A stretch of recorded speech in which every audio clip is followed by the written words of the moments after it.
one by one. The so-called apostolics, one by one, divorced.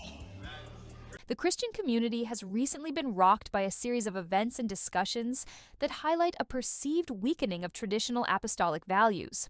One by one, practices once held sacred, such as the permanence of marriage, the role of women in ministry, and even the necessity of speaking in tongues, are being questioned or abandoned. Divorce and remarriage have become more common. Women are preaching without head coverings, and some now argue that the method of baptism is irrelevant. These shifts have sparked intense debates, with figures like Pastor Gino Jennings taking a firm stand against what he sees as a departure from biblical truth.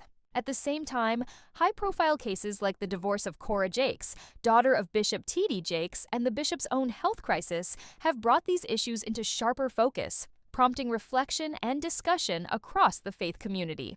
Our purpose here is not to cast judgment or condemnation, but to explore these matters with compassion, biblical knowledge, and a commitment to truth. The dissolution of Cora Jakes' marriage has stirred significant attention, particularly given her father's prominence as a respected pastor who has long upheld marriage as a holy and enduring institution. Pastor Gino Jennings, known for his unapologetic and often provocative preaching, has been vocal in his criticism of divorce, including in this case. His stance is rooted in a belief that marriage is a spiritual covenant, not a fleshly arrangement subject to human whims. Jennings' remarks, while bold and polarizing, challenge modern Christians to reconsider their priorities and return to what he sees as the unchanging teachings of Jesus Christ. Jennings' response to Cora Jakes' divorce is consistent with his broader critique of contemporary Christianity. He argues that divorce is a product of the flesh, driven by hardness of heart rather than adherence to God's will. Citing scriptures like 2 Corinthians 6:17, "Wherefore come out from among them, and be ye separate, saith the Lord." He calls believers to reject churches and leaders who stray from biblical standards. He goes further in Romans 8:1, emphasizing that there is no condemnation to them which are in Christ Jesus, who walk not after the flesh, but after the Spirit. For Jennings, divorce represents a pursuit of fleshly desires, a betrayal of the spiritual discipline required of true followers of Christ. He labels preachers who condone divorce as false prophets, warning that they and their followers risk spiritual ruin. This perspective is not without controversy. Jennings' fiery rhetoric, declaring that only the devil preaches divorce and that apostolic leaders who permit it are motivated by lust, ignites heated debates. Some see his position as a necessary defense of biblical integrity, a call to accountability in an age of moral compromise. Others find it harsh, lacking the grace and understanding needed for those navigating the complexities of modern life. Yet Jennings remains steadfast, insisting that Jesus' words in Matthew 19:8, "Moses, because of the hardness of your hearts, suffered you to put away your wives, but from the beginning it was not so," set an eternal standard that Christians must uphold. The divorce of Cora Jakes offers a poignant case study for these discussions. As the daughter of T.D. Jakes, a globally recognized pastor whose ministry at the Potter's House has touched millions, her personal struggles carry public weight. Divorce is inherently painful and traumatic, especially under the scrutiny of the Christian community. Rather than rushing to judgment, many argue that the church's response should be one of empathy and prayer, recognizing the human frailty behind every story. Jennings' critique, while focused on principle, often overlooks the individual circumstances, emotional, relational, or otherwise, that lead to such outcomes.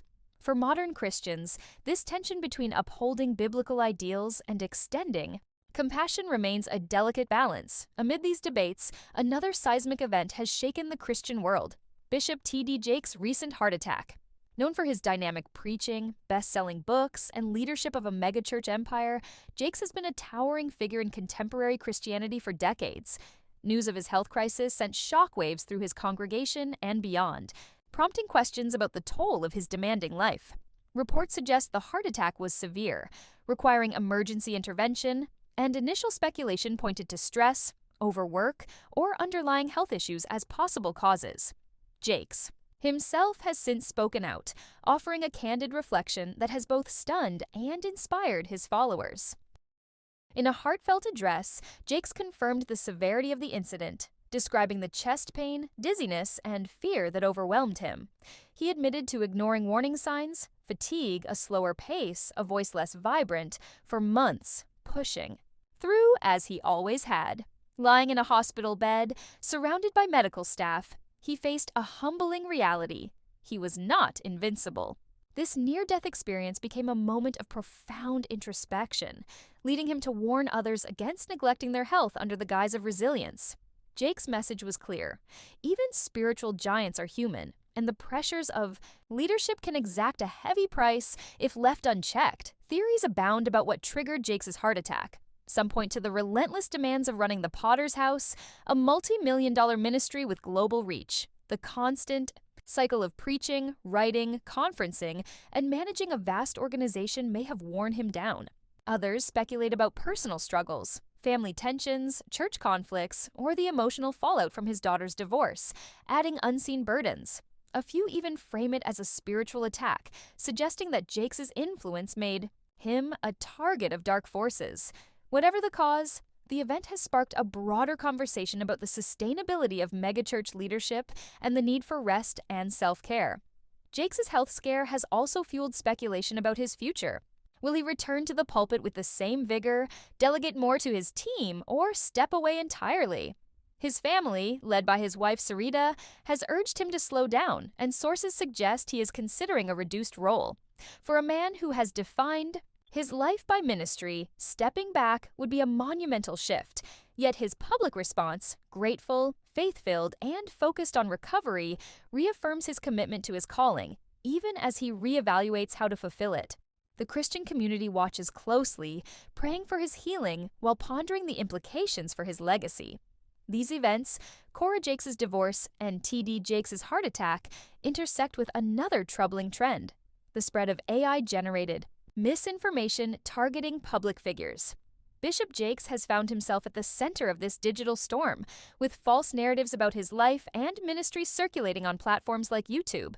His legal team is now pursuing those responsible, aiming to hold them accountable and set a precedent against such attacks.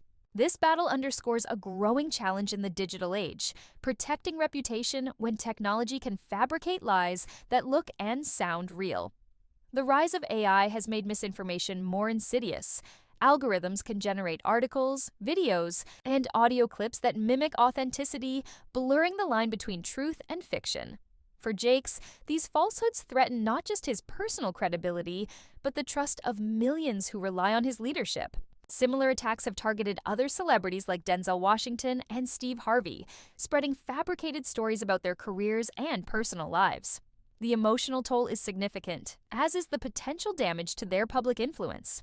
Jakes' proactive response, legal action paired with a steadfast focus on his mission, offers a model for navigating this new frontier.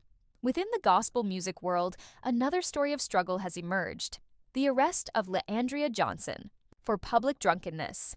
A winner of BET's Sunday Best in 2010, Johnson rose to fame with her powerful voice and raw emotion, becoming a beloved figure in evangelical circles. Her music was a ministry, a conduit for healing and faith. Yet her recent arrest has exposed a long-standing battle with addiction, raising questions about the pressures of fame and the fragility of those in the spotlight. Johnson has been open about her struggles with substance abuse, a fight complicated by the demands of the music industry and personal challenges. Addiction, as she and others demonstrate, spares no one, not even those who inspire through their art.